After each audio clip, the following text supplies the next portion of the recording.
this afternoon into early this evening, what we call a stadium effect.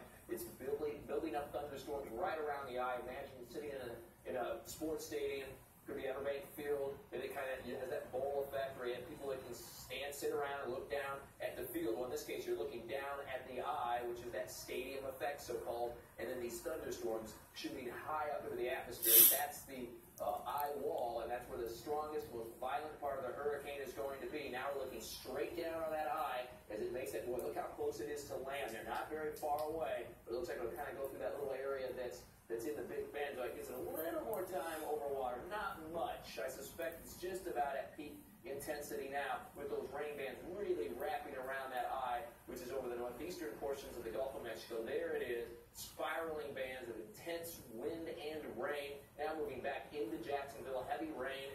They're talking rainfall rates of a ½ inch to an inch an hour at least. Some of that heaviest rain over Marietta now. More moving into Maxville, and this will just overspread the area, including the beaches, between now and about 11 o'clock this evening. Any of these could suddenly produce a tornado. We'll keep you updated on that. We've been carefully watching the velocities on these storms as they move generally from west to east. It will be a very wet and stormy night. Hour by hour, Aaron Clanahan will show us just what to expect. For the rest of tonight and into tomorrow, you can expect more of these very heavy bands of rain, and also the chance for those isolated tornadoes in each of these bands as they rotate into our area.